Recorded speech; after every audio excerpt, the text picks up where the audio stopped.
కాంగ్రెస్ ప్రభుత్వం తీసుకొచ్చిన health scheme అధికార పార్టీ నేతల భూ స్కామ్లకు కేరాఫ్గా మారింది. ఈ పాలసీ తెర మీదకు వచ్చినప్పటి నుంచి ఎన్నెన్నో ఆరోపణలు వినిపిస్తున్నాయి. ఇప్పుడు వాటిని నిజం చేస్తూ గోపన్పల్లిలో అత్యంత విలువైన భూములను హెల్త్ ముసుగులో కొట్టేయడానికి ప్రభుత్వ పెద్దలు భూదందాకు తెరలేపడం సంచలనంగా మారింది.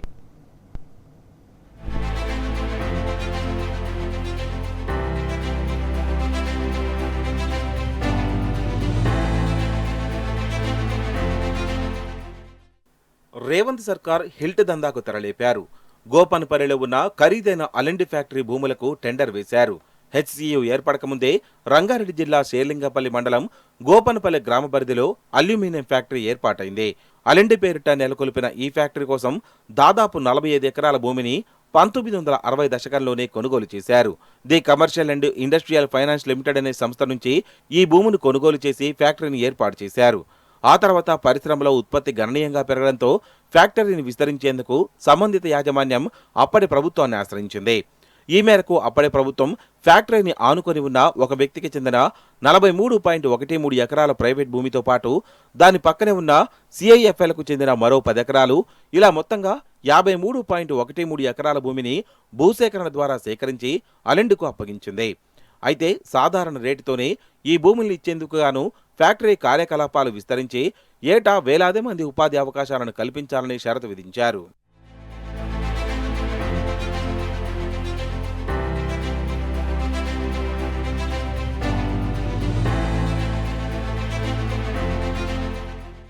కాలానుగుణంగా ఫ్యాక్టరీ యాజమాన్యం ప్రభుత్వానికి ఇచ్చిన హామీని తొంగలో తొక్కింది. కంపెనీ విస్తరణ, ఉత్పత్తి సామర్థ్యం పెంపు, ఉద్యోగాల కల్పనకు గాలికి వదిలేసింది. కొంతకాలం తర్వాత ఫ్యాక్టరీ కూడా మూతపడింది.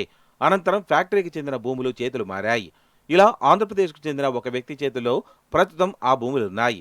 అయితే ఆ వ్యక్తి పొరుగు రాష్ట్ర ముఖ్య నేతకు చాలా సన్నిహితంగా ఉంటారు. ఉమ్మడి ఆంధ్రప్రదేశ్ ఉన్నప్పటి నుంచే వీరి స్నేహం కొనసాగుతోంది. తాజాగా యాజమాన్యం ఆ భూములను సినిమా షూటింగులకు అద్దెకిస్తోంది. తెలుగు మాత్రమే కాకుండా ఇతర భాషల సినిమాలకు కూడా ఇక్కడ భారీ సెట్టింగులతో చిత్రీకరణ జరుగుతున్నాయి. ఈ క్రమంలో సదరు యాజమాన్యం ఏటా 100 కోట్ల రూపాయల్ని ఆర్జిస్తోంది.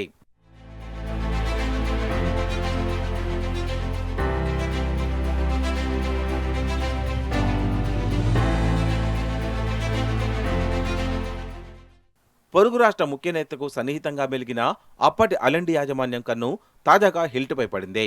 వాస్తవానికి కాలుష్యకారక పరిశ్రమలని ఔటర్ రింగ్ రోడ్డు అవతలకి తరలించాలనేది హిల్ట్ పాలసీ లక్ష్యం. కానీ హిల్ట్ పాలసీని రియల్ దందా కోసమే తీసుకొచ్చారనేది అందరితో పాటు అలెండి భూముల యాజమాన్యానికి కూడా అర్థమైంది. అంతే, తనకున్న పరిచయాలతో పొరుగు రాష్ట్ర ముఖ్య నేతను సదరు యాజమాన్యం ఆశ్రయించింది. ఇంకేముంది, క్షణాల్లో అక్కడి నుంచి ఇక్కడి ముఖ్యనేతకు సమాచారం రావడంతో ఆయన ఆత్మను రంగంలోకి దింపారు. అసలే ముఖ్యనేత వ్యవహారమైనందున కేవలం ఫ్యాక్టరీ భూములకే పరిమితమైతే ఏం లాభం అనుకున్నారో ఏమో, అందుకే పక్కన ఉన్న హెచ్సియు భూములపైన కన్నేశారు.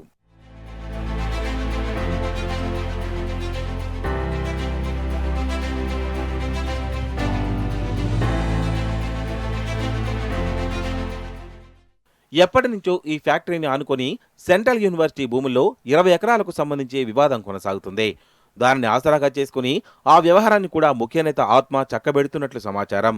అంటే అలెండి ఫ్యాక్టరీకి చెందిన 98.13 ఎకరాలకు తోడు ఈ 20 ఎకరాలను కూడా కలుపుకుంటే మొత్తంగా 118.13 ఎకరాల వరకు భూమిని చెరబట్టేందుకు అన్ని పనులు పూర్తి చేశారన్నమాట. ప్రస్తుతం పరిశ్రమల శాఖ వద్ద ఉన్న ఈ ఫైల్ రేపో మాపో క్లియరెన్స్ కానుందని తెలిసిందే. ఈ మేరకు అన్ని స్థాయిలు, విభాగాల్లోనూ సంతృప్తిగా పనులు ముగించారని అధికార పార్టీ నేతల్లోనే గుసగుసలు వినిపిస్తున్నాయి. ఇదిలా ఉండగా 4 ఏళ్ల కిందట అలెండి భూముల్లో తమకు చెందిన 15 ఎకరాల భూమి ఉందంటూ ఓ ఇన్ఫ్రా కంపెనీ హంగామా సృష్టించింది.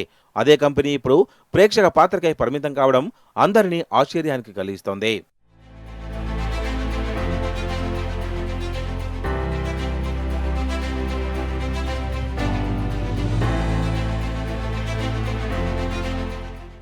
నగరంలో కాలుష్యాన్ని తగ్గించే ప్రధాన లక్ష్యంతో కాలుష్యకారక పరిశ్రమలని ఔటర్ బయటకు పంపుతామంటూ కాంగ్రెస్ ప్రభుత్వం గొప్పలు చెప్పుకుంది. అందుకోసమే హిల్ట్ పాలసీ తీసుకొచ్చామని డప్పు వాయించింది. కాదు, రియల్ ఎస్టేట్ కోసమే అని ఈ పాలసీ తీసుకొచ్చారని బీఆర్ఎస్ సహా మేధావులు సైతం ప్రభుత్వ తీరును తప్పుబట్టారు. ఇప్పుడు అలెండి వ్యవహారాన్ని చూస్తే ఇది నిజమే అనిపిస్తోందని విశ్లేషకులు చెబుతున్నారు. ఇప్పుడు ఆ భూములను హిల్ట్ కింద క్రమబద్ధీకరించి ఇక్కడ ఆకాశ హర్మ్యాలు నిర్మించడం అంటే హిల్ట్ పాలసీ ఉద్దేశమేంటి, ఇక్కడ జరుగుతున్నదేంటని పలువురు మేధావులు ప్రశ్నిస్తున్నారు.